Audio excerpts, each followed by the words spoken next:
পর্দাগুলোকে টেনে নিচ্ছিলাম, কারণ অনেক রোদ চলে আসছিলো রান্নাঘরে। সকালবেলা ঘুম থেকে উঠলেই না 7টা সাড়ে 7টার দিকে কিন্তু রোদ চলে আসে রান্নাঘরে। আর এইদিকে তো আমার স্নান টান সেরে চলে আসলাম রান্নাঘরে। তবে অবশ্য অন্যদিন অনেকটা আগে রান্নাঘরে আসা হয়, কিন্তু আজকে যেহেতু সব কাজকর্ম সেরে স্নানটা করে তারপরে রান্নাঘরে আসলাম, সেই জন্য একটু দেরি হয়ে গেছে। আর সেই সুযোগে সূর্যি মামা রান্না করে কিন্তু উকি দিচ্ছিল। তো যাই হোক বন্ধুরা, গুড মর্নিং সবাইকে। কেমন আছো সবাই? আশা করছি রাধা মাধবের কৃপায় সবাই ভালো আছো। তবে সেক্ষেত্রে আমিও ভালো আছি। সকালবেলার এই অভ্যাসটা কিন্তু খুবই ভালো একটা অভ্যাস। কুসুম গরম জল খাওয়া খুব ভালো। তো সেই জন্য শীত গরম 12 মাস প্রত্যেক দিন সকালবেলায় কিন্তু চা খাওয়ার আগে আমি এইভাবে করে কুসুম জল খেয়ে নিই, তাও আমার প্রিয় গ্লাসটাতে। আমার যে একটা প্রিয় গ্লাস আছে সেই গ্লাসটাতেই কুসুম জলটা খাওয়া হয় প্রত্যেক দিন। তবে ছেলেকেও দিই, মাঝে মধ্যে হাজব্যান্ডকেও দিই। তবে অবশ্য হাজব্যান্ড এই কুসুম গরম জলটা প্রত্যেক দিন একদমই খেতে চায় না, অনেক সময় জোর জবরদস্তি করলে একটু খাই।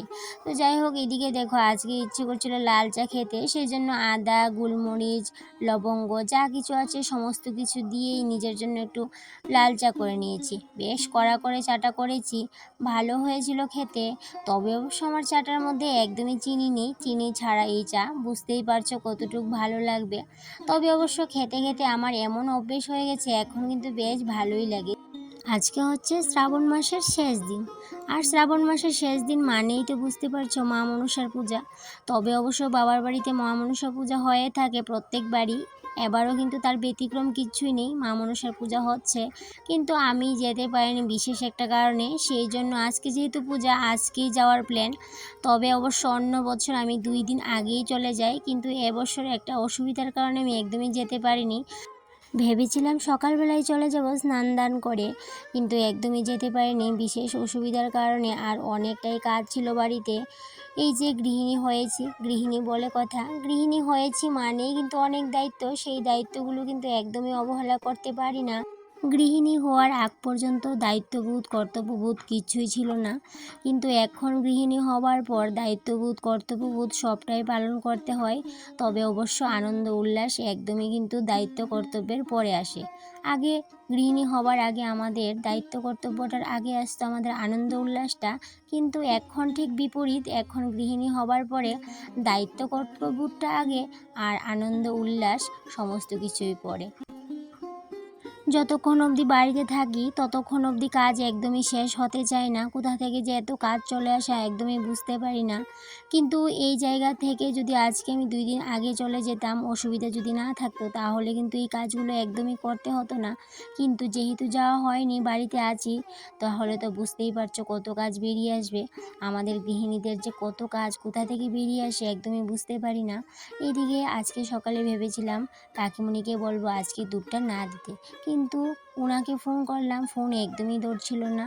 তো যাই হোক, অবশেষে দুধটা দিয়ে গেল। তো ভাবলাম এখনই বেরিয়ে যাব, দুধটা কিন্তু জাল করে ধুয়ে যাই, কারণ দুধটা যদি জাল করে না ধুয়ে যায় দুধটাও নষ্ট হবে। এদিকে সমস্ত কিছু গুছিয়ে তো বের হতে হয়। এক জায়গায় যদি যাই তাহলে তো বুঝতেই পারো প্রত্যেক গৃহিণীরা আমরা একই অবস্থা। কোথাও গেলে, কোথাও যাওয়ার আগে সমস্ত কিছু গুছিয়ে গাছিয়ে তারপর কিন্তু বাড়ি থেকে বের হতে হয়। এদিকে তোমরা একটা জিনিস নিশ্চয়ই খেয়াল করেছো, যে আজকে আমি ইন্ডাকশনের ননস্টিকের কড়াইটাতে, বলতে ননস্টিকের তাওয়াটাতে বেগুন ভাজা করেছি।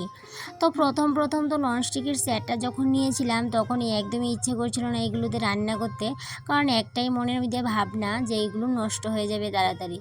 কিন্তু কিছুদিন ধরে ভাবছিলাম রেখে দিয়ে কি করব, জিনিসগুলো তো ইউজ করা দরকার, সেই ভাবনাটা থেকেই কিন্তু আস্তে আস্তে করে ইচ্ছে করছে যে ঘরে যতগুলো দামি দামি টুলস আছে আমার কিচেনের সেগুলোকে ব্যবহার করব।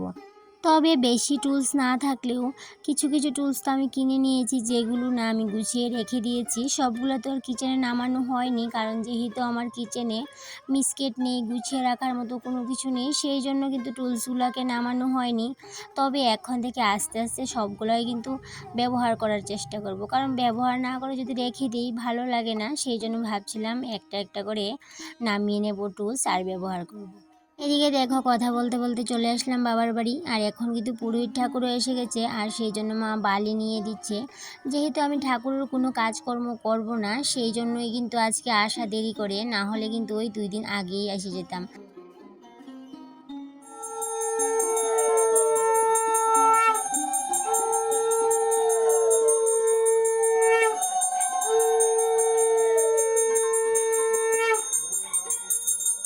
এদিকে খিচুড়ি গেট নামানো হয়েছে, আর এদিকে বোনও চলে এসেছিল, আর অনেক দিন বাদে আসাতে গরুগুলোকে আদর করছিল।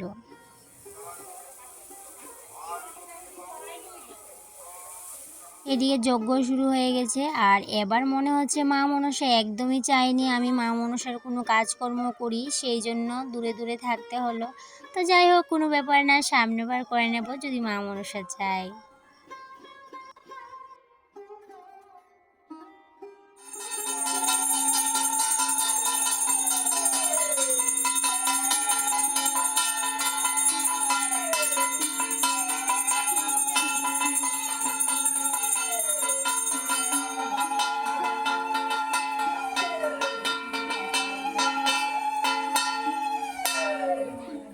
এদিকে পূজা কমপ্লিট হলো, সবাই কিন্তু প্রসাদ টসাদ নিয়ে নিয়েছে। এবার আমরা বসে পড়বো, বোনও বসেনি আমিও বসিনি।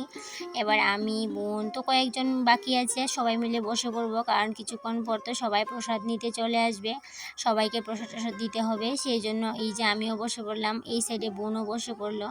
তারপরে এই ঘরটাকে আবার পরিষ্কারও করতে হবে, কেন কি এই ঘরে সন্ধ্যার সময় আবার পদ্মপুরাণ বইও নিয়ে বসবে। এই ঘরেই কিন্তু মনসা বই পড়া হয় প্রত্যেকবার।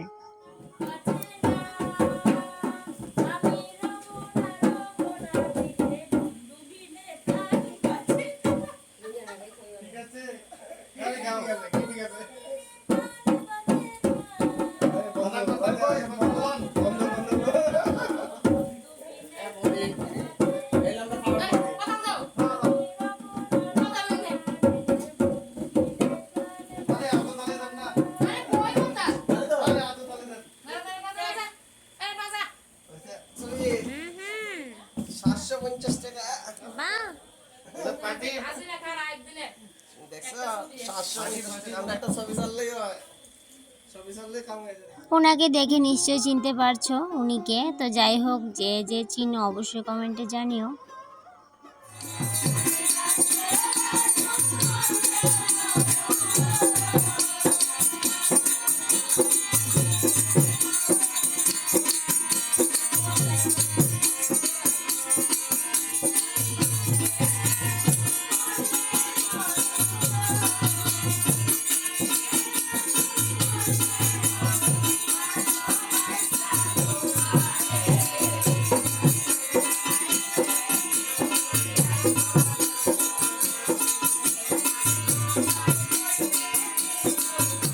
তো সকালবেলা বিসর্জন মায়ের, সেই জন্য এই যে একটা ভাই চলে আসলো, আর সেই সাথে আর একটা ভাইয়ের ছেলে বাইপুত চলে আসলো।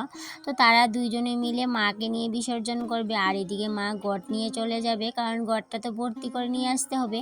মাকে বিসর্জন দিয়ে তারপরে এই ঘট কিন্তু ভর্তি করে নিয়ে আসতে হয়।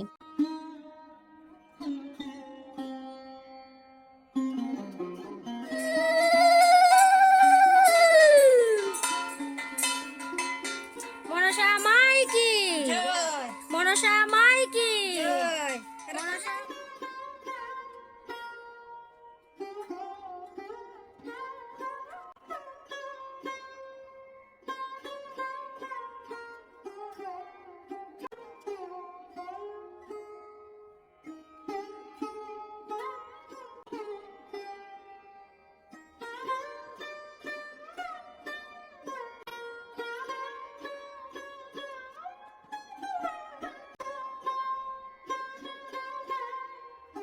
তো প্রত্যেকবারই এই পুকুরেই কিন্তু মায়ের বিসর্জন করা হয়, তবে এবারও কিন্তু সেটার ব্যতিক্রম হলো না। তো এরা এবার স্নান টান সেরে নেবে, যেহেতু আজকে দশমী, আর দশমীর আয়োজন করা হচ্ছে, কিন্তু বাড়িতে রান্নাবান্না হচ্ছে, কয়েকজনকে নিমন্ত্রণ করা হয়েছে, যারা যারা রাতের বেলা কীর্তন করেছিল, রাত পোহাইয়েছিল, গান টান করেছিল, মা মনসার গান করেছিল, সবাইকে নিমন্ত্রণ করেছে, সবাই কিন্তু খাওয়া দাওয়া করবে। তো সেক্ষেত্রে আমাকেও কিন্তু আজকে বেরিয়ে যেতে হবে 4টার আগে, কারণ আমার টিউশন আছে, সেই জন্য তো চট করে কিন্তু আমি এই যে রান্নাবান্না হবার পর কয়েকজনকে খাবার টাবার দিয়েছিলাম, তারপর নিজেও কিন্তু খেয়ে নিয়েছিলাম, কারণ কিছুক্ষণের মধ্যে আমাকে বেরিয়ে যেতে হবে 4টার আগে। তো যেহেতু টিউশন করি, স্টুডেন্টরার এক্সাম চলে এসেছে, সেই জন্য কিন্তু চটপট করে বেরিয়ে পড়লাম। তো খাওয়া দাওয়া করলাম, খাওয়া দাওয়া পরিবেশন করাটা সেটা কিন্তু তোমাদের সাথে একদমই শেয়ার করা হয়নি, যেহেতু একদমই সময় ছিল না হাতে।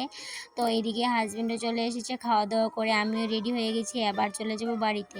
তো বাড়িতে গিয়ে টিউশন সারলাম, আর এদিকে তারপর ইচ্ছে করলো স্পেশাল করে একটা চা খাওয়ার সন্ধ্যেতে, তো স্পেশাল করে চাটাও করে নিচ্ছি। তো যাই হোক, চলে আসলাম শেষ পর্যায়ে, তো আবারও দেখা হবে, টাটা।